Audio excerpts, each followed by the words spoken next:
And here we go. It's good. Are we on yet? Is it live? There yet? Yeah. Are we nearly there yet? Good afternoon, everyone, and welcome to another 9 out of 10 testers. We're very glad to be back with you here today. So let's quickly talk about our topic of the day. We are going to be discussing red flags of all kinds, things people say, things you see in job openings, cultural red flags, and we're going to have such a good time. Do join us in the chat. Let us know the stuff that for you is an absolute turn off and it makes you run in the other direction. Let's introduce ourselves. Here with us today, starting for me in the top right-hand corner. Want to say hi, Hanna? Yeah, my name is Hanna, and I work as a quality catalyst at Dev Team Creative Tech. However, currently on maternity leave for one more day, so soon back to the workplace. And you've got our beautiful guest with you, Veerle, today, and she's here for the last time, I think, then, if you're off back to work. Yes. Yeah, you heard your name. Yeah. Stealing the show as always. Might make a guest appearance at some point, but... Exactly. All right, then going to the bottom right, Shey, come on in. Hey, guys. So I'm Shey. I'm Senior Quality Engineering Manager at EasyJet. Just rolls off the tongue. Nice and easy. And I'm wearing my Time God t-shirt today. Yay, well done. Yay. All right, Chris, what t-shirt are you wearing today? You always surprise us. I'm wearing X-Rays Exploratory Tester t-shirt. Oh, nice t-shirt. Good job, X-Ray. They also used to do one with a Baby Yoda, so they've got some good t-shirt game going on. Oh yeah, perfect. All right, so I've got a whole gang with me here today in this space, and they've all just walked in from getting lunch. So just letting them all know you're on live already. My name is Sanne. I work at Capgemini, and I'm generally a test manager. So you're going to see a lot of people in the background here today, and they'll join in if they have something to say. There we go. Are we live yet? We are live. Yeah. Yep. All right, so let's get started. We have our first comment in the chat. We test everything. Top red flag. Any comment? Yeah. Automated in the pipeline. Oh, the old. Martin immediately came in with we automate everything. Yeah. We want to automate everything. Like big red flag. Oh yeah.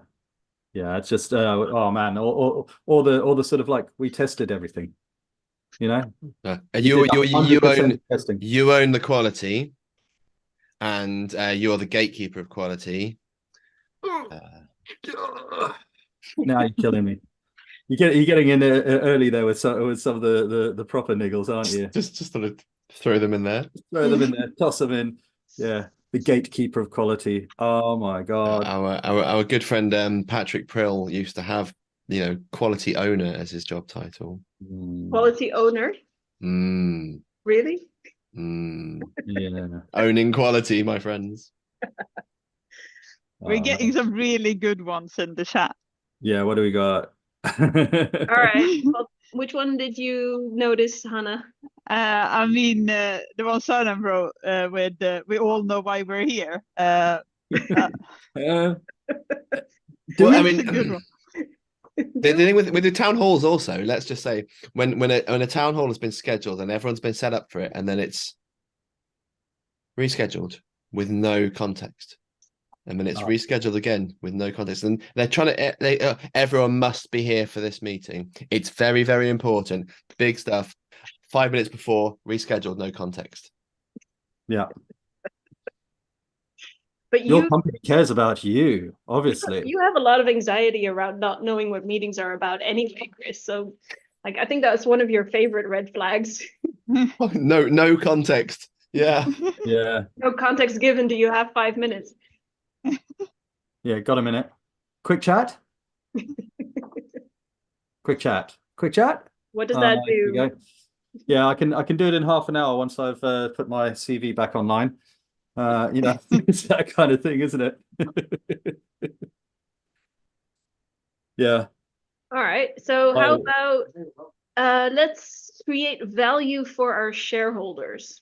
Oh, yes. Yes, we're doing this to create value for our shareholders. Again, we really care about you, the worker. No, we don't. We care about money. That's what we Well, care there's about. there's the oh you've managed to save the company lots of money. We're having a pay freeze. Yeah. Yeah. Oh man.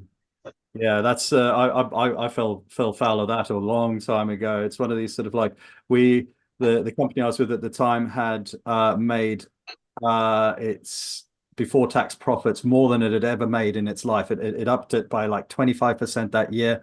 And then the CEO came and did my annual review because I'd had so many bosses that year and they'd all like gone. It wasn't me, it was them.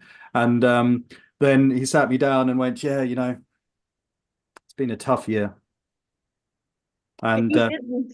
No. the maximum we could be giving you would be 5% or 7% pay rise. And but circumstances it's tough. You'll get 1.5% pay rise this year.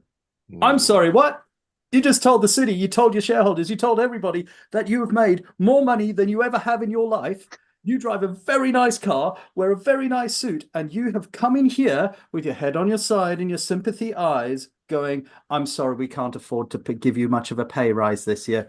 You can jog on, son. No, I that was never happened. not happy. Yeah. On the topic of pay, Yeah. have you ever noticed that sometimes job descriptions just say they're competitive, but they won't actually tell you the salary, and they want you to sort of Oh. And then the screening call, right? The screening call from the recruiter goes, so what are your salary expectations? Well, why don't you tell me the salary of the job? Well, we it's quite flexible, so we want to know what your expectations are. Okay, my expectations are that you'll tell me the freaking salary. That's my expectation. Tell me the damn salary. Is that a red flag though? Because that's so standard.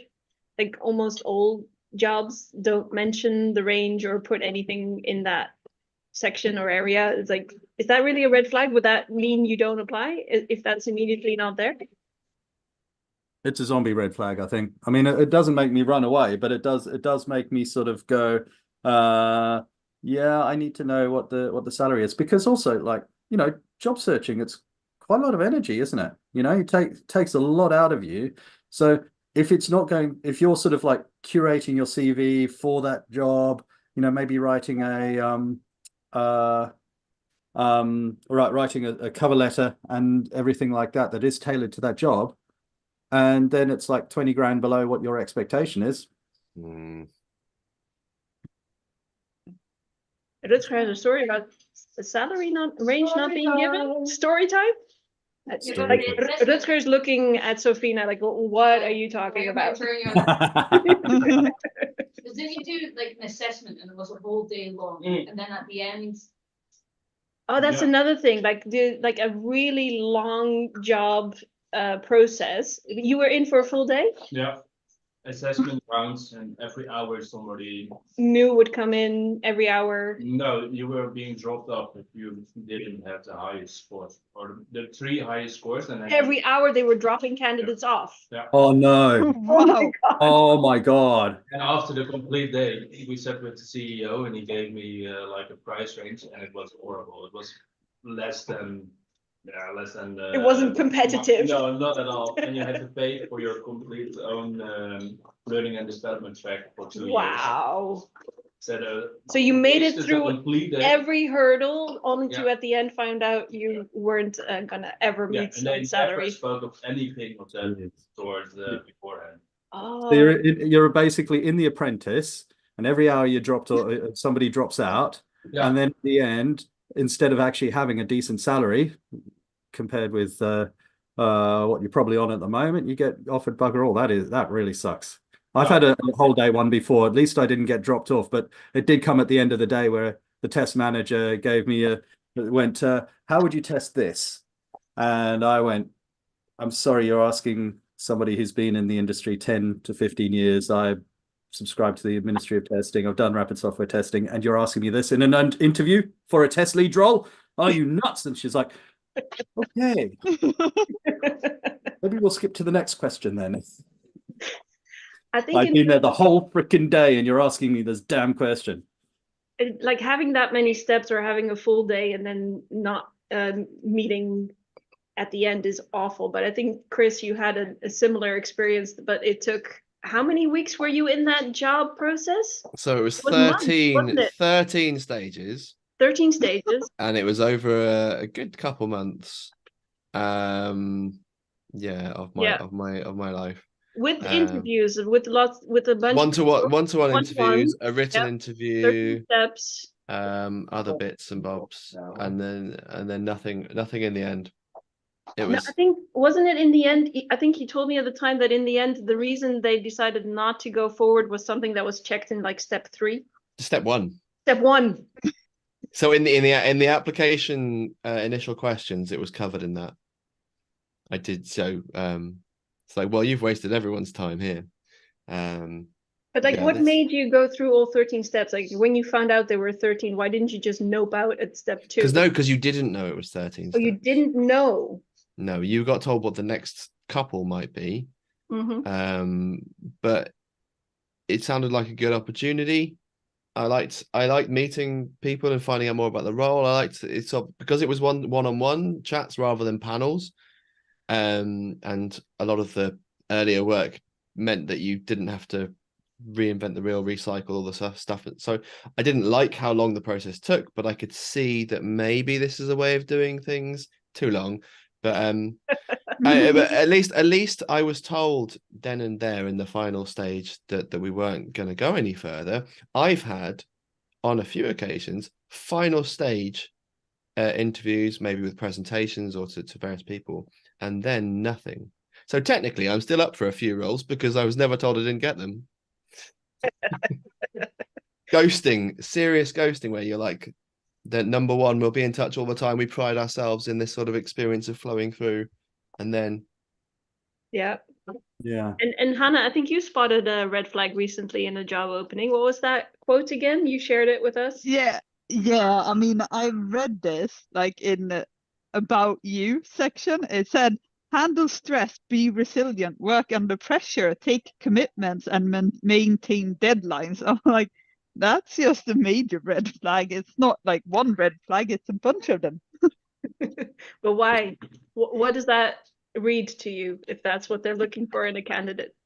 I mean, it just reads burnout. I mean, they obviously don't care about their employees. They just care about getting stuff done, to like, no matter the cost of people's well-being. So it made you run in the other direction. Yeah, it did not. Yeah, it did not sound appealing. It's like one of those would have been like, yeah, okay, work well under pressure, but all of that in one, I'm like, no, I don't think this is going to be a healthy work environment. What about another common one? It came in here in the chat. Listing requirements for like a tester, developer, or any kind of role, but the requirements listed are so long that you're like, what kind of unicorn are you looking for? Because this person doesn't exist anywhere in the world. Yeah, we need an expert in CI/CD, performance testing, security, and full agile Scrum Master. Salary 25K. Yeah, low salary too, right? Yeah. Yeah, you can jog on that one. That's one of those ones where they or they go and then when you or they ring up and they say but you know the salary's low, but you get equity. Don't want shares in your company. That's a red flag if they offer equity.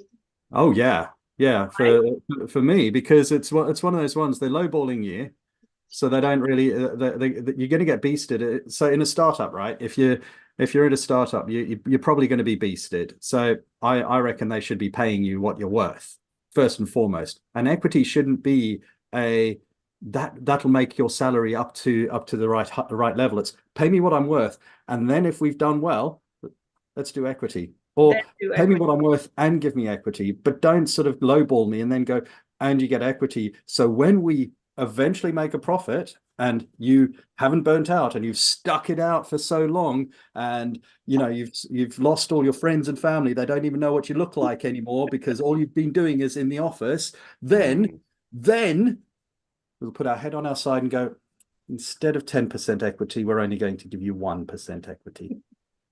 We got to the Shey rant pretty quickly. For our foreigners, Shey, what does beasted mean? Beasted. Okay, so that's when you are just no matter where you turn, there's more work. There's more people on coming at you with more stuff, and it's like sort of like you're taking a beast of burden and whipping them until they are on their last legs, and you're still whipping them, and then you're hitting them, and then you're kicking them, and then you put your head on your side and you say, sorry, we don't have enough equity to give you. Right. That's beasted. Perfect. Sorry, Soren. All right, I want to switch us back to meetings for a bit. What are things people say in meetings that are absolute red flags? Because one of the ones that stands out for me is when anyone starts any kind of statement with, look, it's really simple. We just, and whatever follows after that, it's not simple. And it's certainly not something you can just do. Any other phrases very commonly heard in meetings that are red flags for you that immediately make you sit up and go, Listen. Listen here. Listen. Just do it. Oh man. Yeah.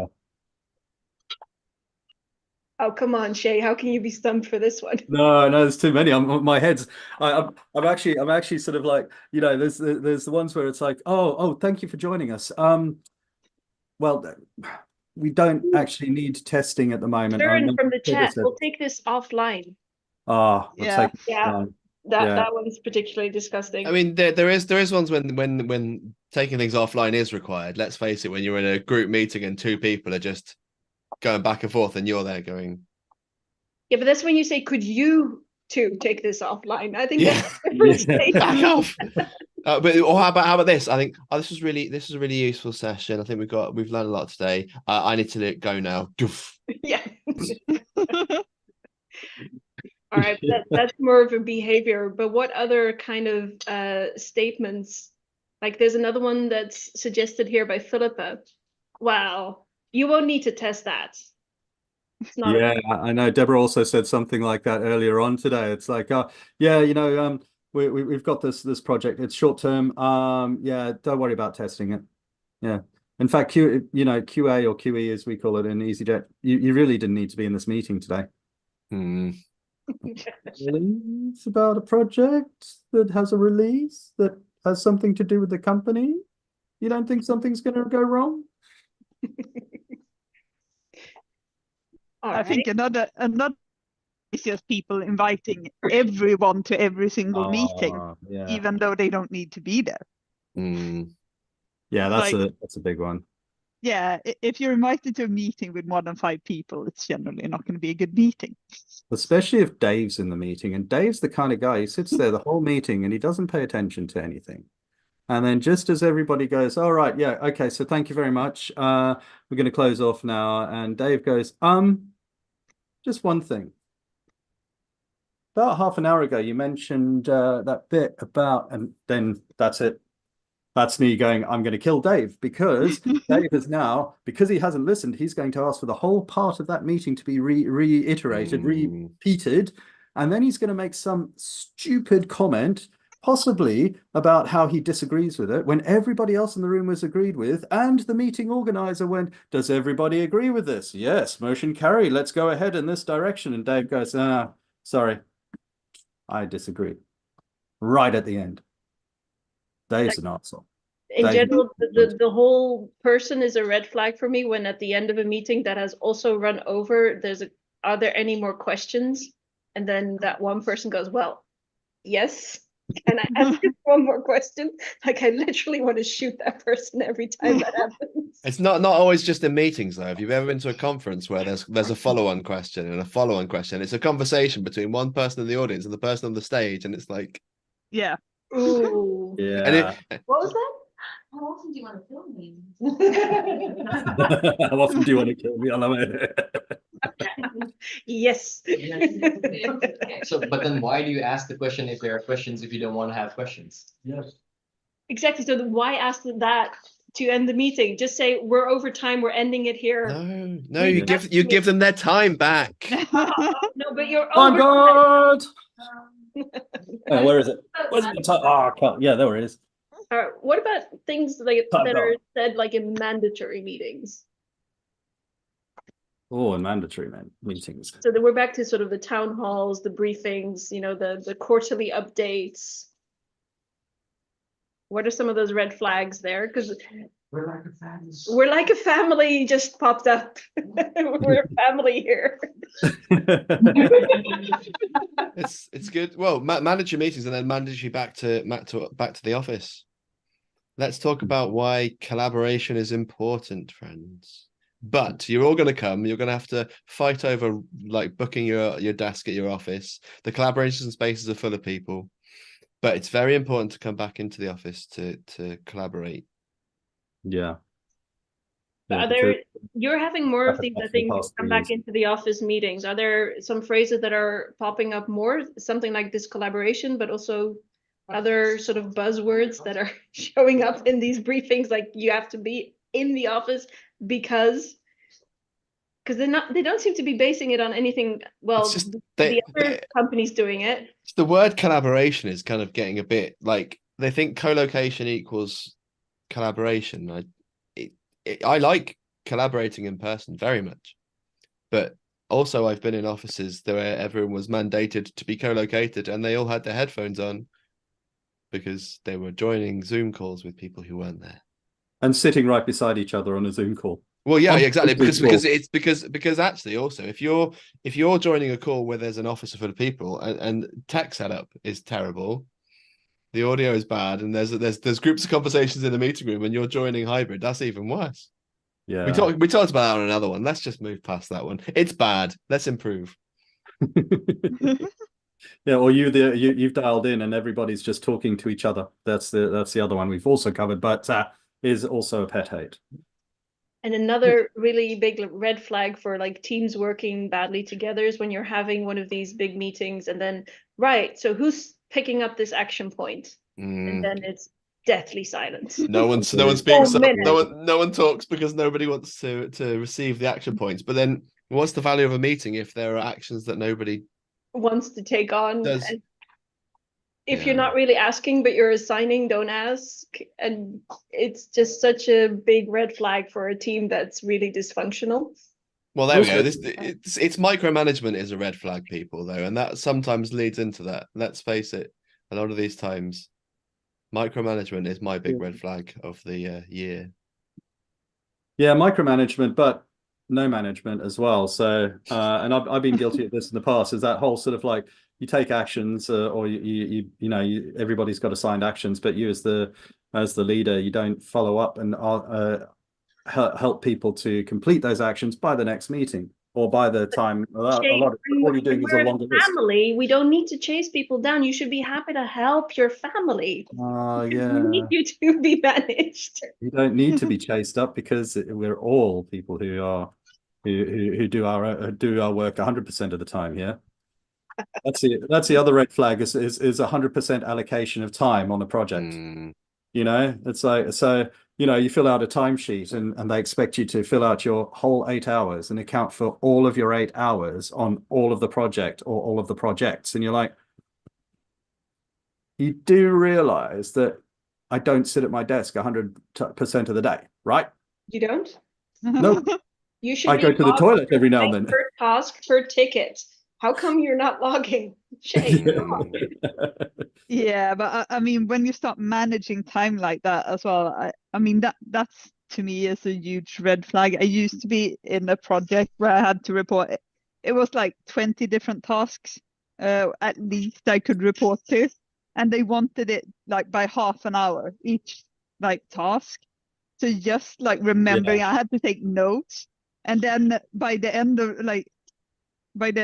the start of next week, we always had to have a meeting to go through why we had put time. So I'm like, why should I put the time that we have the time meeting? I mean, it's just like big red flag. Can't you just trust that we're like doing what we should be doing? Søren's got an interesting one as a red flag. Getting told off for blocking a bit of time in your calendar to fill in your timesheets. That, yeah, you should be doing that outside of work time, Yes. because 100% of the rest of the time you're on that project. What were you saying, Ewan? Hashtag consultancy life. Oh yeah, you can request a time code to fill in the timesheets. Yeah. Oh, really? Oh my God. I would think that would be a red flag for an employee if they asked me that. That would be a classic one. I don't think I've had that yet. I might. Yeah. Cool. I like to. Soren's also, you know, as he said, he's got a lot to unload today. But it's like you can't go to conferences before understaffed, and I've sort of countered that with, yeah, but they have also a great learning budget in there as a perk in their job descriptions.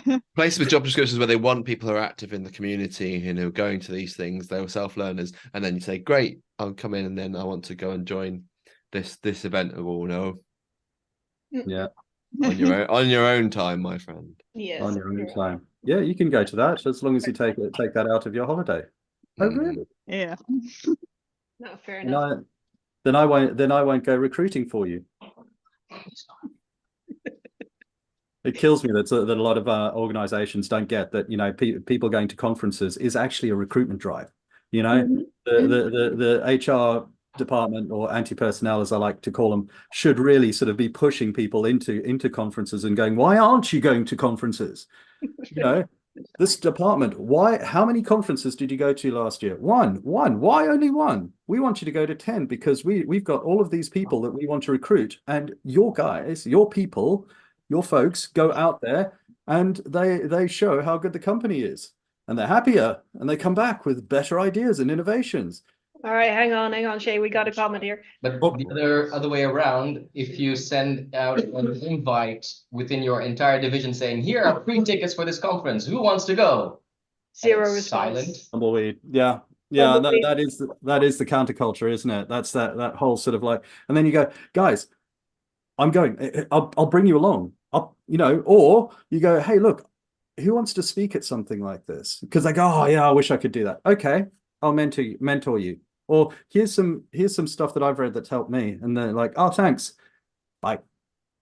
Yeah, that's another red flag for me when you ask somebody, so what training are you looking forward to doing this year? And they just stare at you, well, I've got nothing mandatory on. So what do you mean training? Yeah. That was on the news today, Dutch news, that millions budget are not being used by. Millions of educational budgets are not being used by the employees and are just left over every year upon year. Yeah. Yeah. Like those are just budgeted for you every year. If you don't use them, you lose them. And that's true for the entire department. That's how that math works here. So that's a red flag as a culture for an organization. I think that's a great interview question, actually. You know, is your educational budget completely empty at the end of the year? Or do you have as a sort of red flag alert or green flag if the answer is going in the right direction? Yeah, it's hard because also, like, you know, in some companies, these companies that expect you to be 8 hours a day, 100% on your project, and you say, well, I'm going to use some of my learning time or my learning budget to do some learning on Friday at 4 p.m., you know, for the last hour or so, and they go, whoa, why are you learning in work time? You do learning outside work time. You don't do learning inside work time. Work time is work time. I want to add one more that I think we chatted about. Let's circle back. That's a red flag. Must you circle back? No, it's always such a term as like, you know, we didn't cover this before and I'm not satisfied with how things have resolved. And I've waited until this meeting and now we're going to fucking circle back. Oh, that was why? Today. Yeah. You're the meeting organizer. Did you not think about how your meeting is going to go in the first place and what results you wanted from that point? No, you didn't. Was there an agenda? Oh, yeah, sorry, there wasn't an agenda, was there? And yeah, people who get into meetings and they just go off in one. It's like, Can you I tell us always why we're love here? Marit's post on that one where she's like, no, I don't need to set an agenda as long as I set it when I've got the right people together. Then we can Yeah. decide what we need to talk about.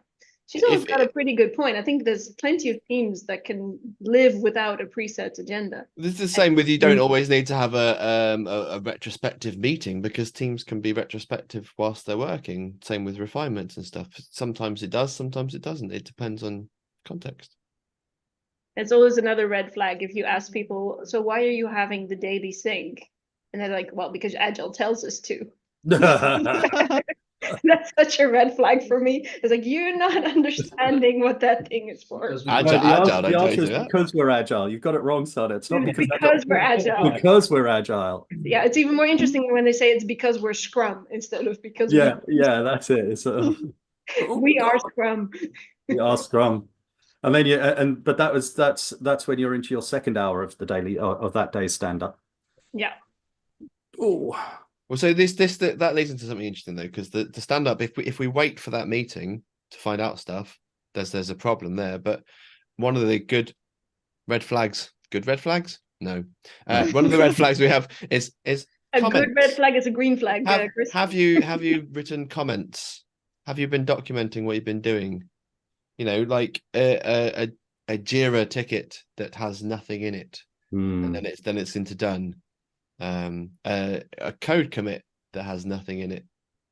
Any of these bits, that's a red Stop flag, telling right? everyone how I do my job. That's enough now. And no peer review, no peer review on the code commit. The peer review says LGTM. Yeah. Is that one of those IYK, isn't it? What is LGTM? Looks good to me. Nice. Those in certain tickets. Every single one, yep. Yeah, looks good to me. Carry on. At least they've gone that far. A lot of the ones you see are just a dot, because they have to have written something. They have to fill something in the so comment. just a period. Yeah. Dot. And have you ever looked at tests that have a force pass? Oh, yeah. Ignore fail, ignore error. Ignore fail, ignore error. Yeah. All right, we're going to start rounding off here in a bit. Any last red flags that we've forgotten to mention that you absolutely feel have to be shared? And feel free to pop one in that you noticed in the chat that we haven't discussed yet.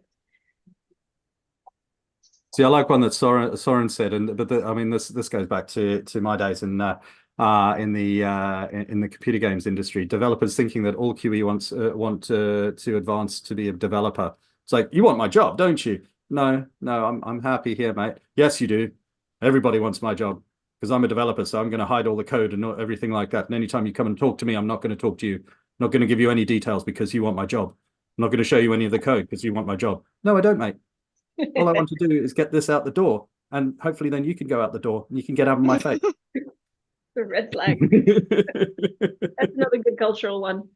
Hannah or Chris, anyone you want to put in at the last minute here? Probably say superhero culture.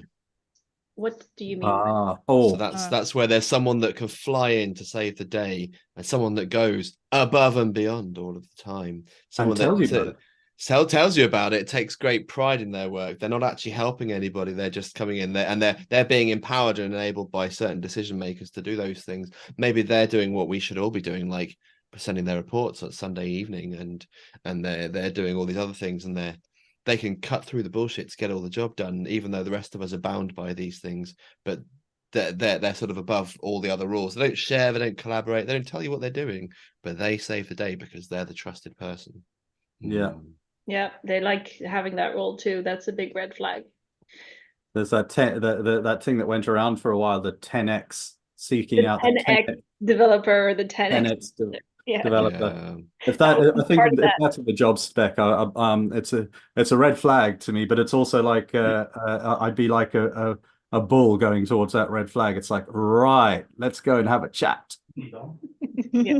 I'm gonna make you cry. Hannah, any last ones to pop in here? I mean, as I did mention meetings, but I think like being a consultant, when you're at a client side and there's like meetings where they invite hundreds of people and you're just like what's the point of this meeting? Like just too many mandatory meetings, like just stuffing up the agenda, like the whole It's a big day. red flag when like your whole week is covered in meetings, right? And like a lot of them are like with 20, 30 or 40 odd people. Yeah, exactly. And of course, you only have half an hour in between them, so you can't really do any valuable job because there's just not enough time to get going because you're just like back to back. You barely have time to breathe or eat. Or conversely, as a consultant, that they hold meetings about the project you're on without you in it. Sorry, you're a contractor. You can't You're go. a contractor, so you're not part of this one. Yeah. I love those ones. It's like building a culture of trust, are we? Yeah. So for me, it's a cultural one. It's not a superhero one, but it's the one that we are the gatekeepers of quality, and you shall not pass unless you come through us. That for me is another big cultural red flag within teams and projects, because that's like that's not helpful. And I say that very ironically because I fell right into that trap just this week again, and had to remind myself, like, nope, this is not what we're here for. It's not helpful. We're not going to be guarding quality. We're going to be helping.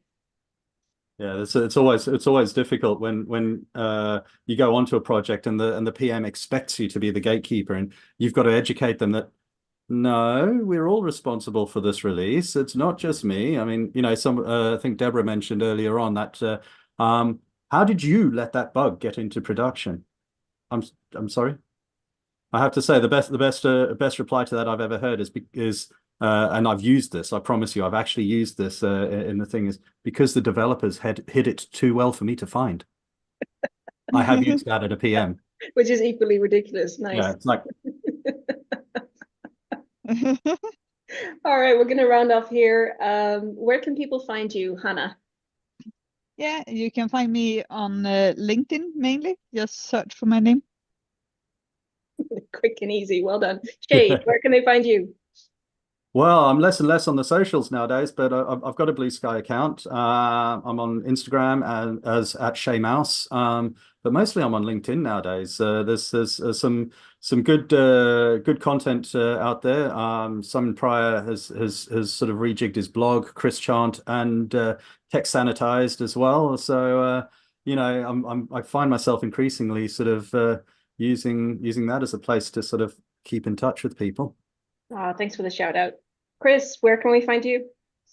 On most of the socials under Christoph Skier, but also in the your favorite fortnightly podcast, Testing Peers, which is hosting a conference. There we go. Next month. That Søren has mentioned also in the chat, and I'm going to drop into the chat now. Just there it is. Just in case you wanted to know, there's a Testing Peers conference on March 14th in the UK. Tickets are only £20. And the program's coming out soon, and there might even be some 9 out of 10 testers stuff there. Might promised us we were on. What are you talking about? Might? There's an air of mystery. Is that one of those things where it's I'm sorry we ran out of space for you guys? Is that it? You know, head on side thing. It's you don't want it easy, my friends. Yeah, we want it hard. All right, you can find me at Tech Sanitized, like Shey just plugged beautifully there for me. And we're looking forward to seeing you all again next month and hopefully in March at the Testing Peers conference where we will try and all be live. So looking forward to that. Thank you all so much for listening. And Shey, are we off yet? Are we off? Hang on. Let me find the button. Just are a second. Bye. Bye. Bye. Smile and wave, folks. Smile and wave.